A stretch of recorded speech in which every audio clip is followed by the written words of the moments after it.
Monsieur le ministre de l'Intérieur, depuis que j'ai le loisir de vous observer sur différentes vidéos, ainsi que le président actuellement en place, j'ai de plus en plus de mal à reconnaître le pays pour lequel je me suis battu. Vos propos, vos décisions, ainsi que vos attitudes paraissent hors de propos, hors contexte, et surtout, ils semblent aller à l'encontre des besoins réalistes des habitants de ce pays. Il semble que ce gouvernement vive dans une réalité différente, peut-être une réalité calquée sur Tel Aviv ou Jérusalem, ou encore dictée par des planches lors de tenues de loge. Que vous soyez attaché à une communauté israélite, vous en avez le droit, bien entendu, et certainement le devoir au regard de votre carte du monde et de vos intérêts particuliers. Personne ne conteste cela.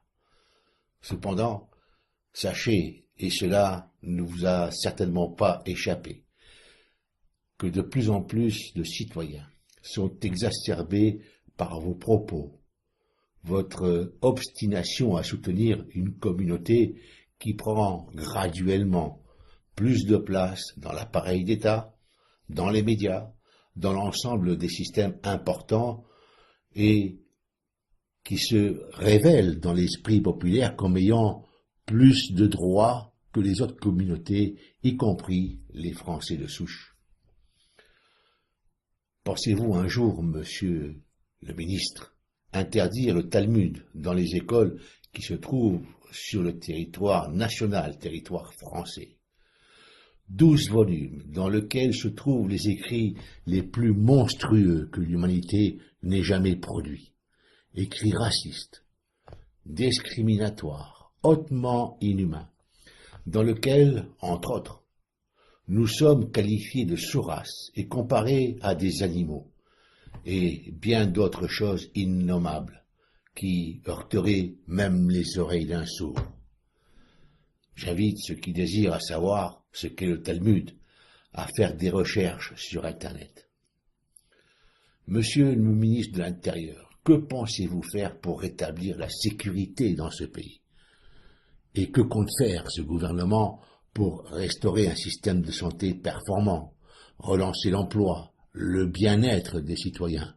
Et quand pensez-vous que ce gouvernement s'attaquera finalement aux vraies solutions pour les Français de base qui, eux, n'ont pas la chance d'être nés élus de Dieu et se sentent abandonnés, voire même spoliés et ignorés par la classe politique.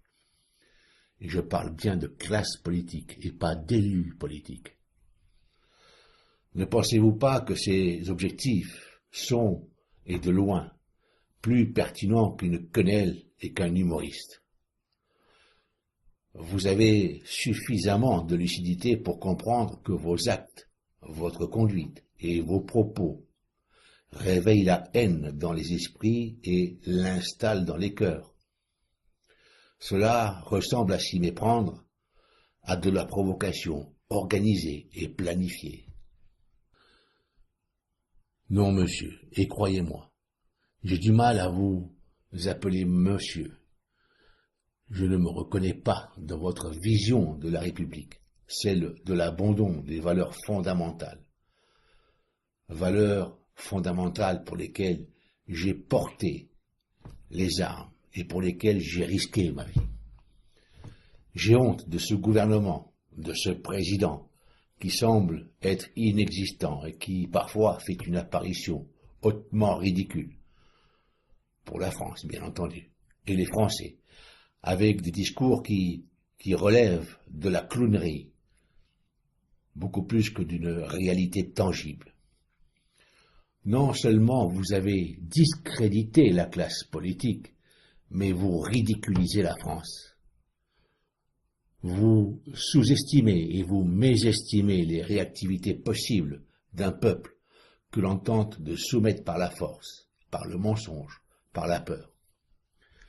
Monsieur, vous avez écrit par vos actes, vos paroles et vos décisions inappropriées la suite de votre carrière politique et celle de vos acolytes dans un cadre particulier, celui du désordre, de la haine raciale, et probablement serez-vous à l'origine d'une grave fracture sociale et peut-être d'un conflit entre les communautés vivant sur ce territoire.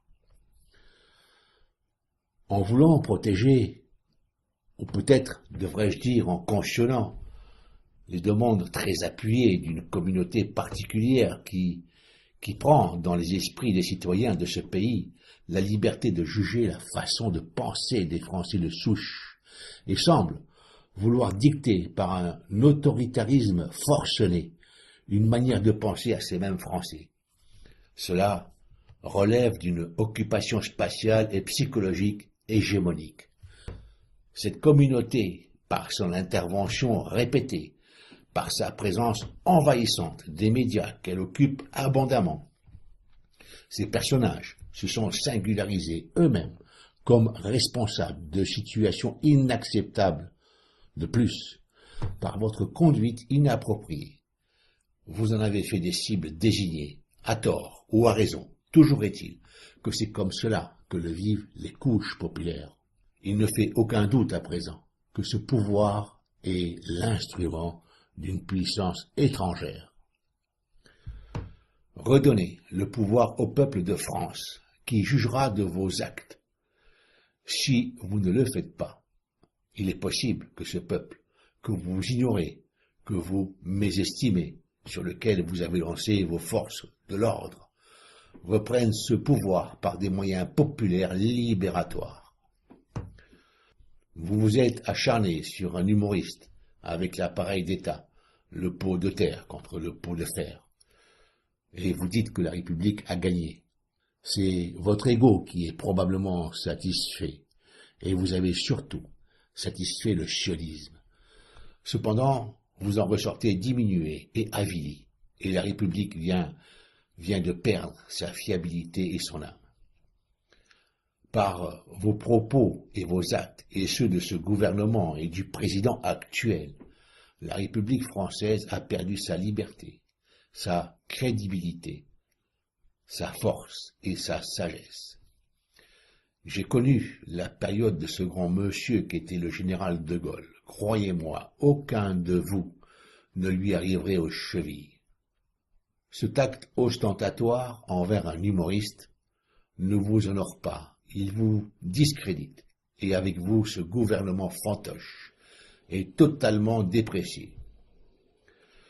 Merci, vous avez confirmé votre incapacité et l'inaptitude de ce gouvernement qui a une idée très particulière, en décalage avec les souhaits de la majorité du peuple. Monsieur, vous êtes un ministre parmi d'autres, et vous passerez comme les autres. Vous êtes au service du peuple. Votre devoir, c'est l'administration dans votre secteur d'activité.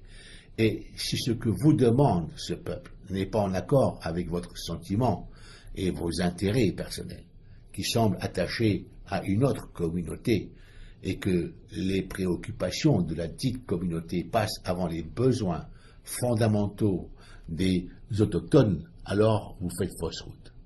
Par conséquent, vous avez toujours le loisir de rejoindre cette communauté dont je ne ferai pas l'éloge au regard de ce qui se passe en Palestine. La manière dont est éduquée la jeunesse israélienne dans ces territoires occupés, rejet et suspicion par rapport aux autres peuples. Cette jeunesse est élevée dans une peur viscérale de ceux qui ne sont pas de leur communauté. Cette communauté sioniste a construit et administre le plus grand camp de concentration et d'esclavage. Assassinat, torture, atteinte aux droits de l'homme, et j'en passe. Et qui plus est, cette communauté commet un génocide. Et ceci, sous le regard et dans un silence de plomb. Étonnamment, vous restez silencieux sur les droits bafoués, sur ce génocide et sur la spoliation organisée. Monsieur, je ne souhaite à personne de se retrouver sous une pluie de phosphore, comme ce fut le cas à Gaza pour cette population majoritairement civile. Alors, soyons sérieux. Pensez-vous que cela puisse perdurer? Je suis ancien combattant. On m'a même attribué des médailles pour faits au combat, et j'ai une reconnaissance de la nation pour service rendu en opération extérieure dans les commandos parachutistes. Je suis fier de ce pays, la France. Aujourd'hui, en vous observant, vous et ce gouvernement, j'éprouve de la honte et un profond dégoût. Comment avons-nous fait pour chuter si bas, dans une espèce de fosse à purin puante? Dans la mémoire collective, il restera de ces périodes dépravées l'image des politiciens liés à la corruption, au cynisme, à la dépravation, et la liste pourrait être longue. Rome a vécu, et comme la Rome antique, vous ne survivrez pas. Je suis de nature tolérante et antiraciste. J'ai des amis de toutes nationalités et de différentes ethnies. Je ne me laisserai pas emporter dans le piège haineux et destructeur. Je laisse ça à ceux qui en vivent et qui en font commerce et qui alimentent la haine envers leurs prochains, qui poussent à aller bombarder d'autres peuples avec de l'armement français, et ceci par médias utilisés à profit unique, et d'autres outils de propagande mis à disposition pour destruction de masse et déstabilisation de société. Vous impliquez nos soldats dans des conflits pour lesquels le peuple n'y trouve aucun intérêt. L'argent ainsi dépensé et les vies perdues pourraient être utilisés pour agir efficacement afin de solutionner quelques problèmes dans ce pays plutôt que servir à détruire d'autres pays ou systèmes au profit d'objectifs probablement nauséabonds.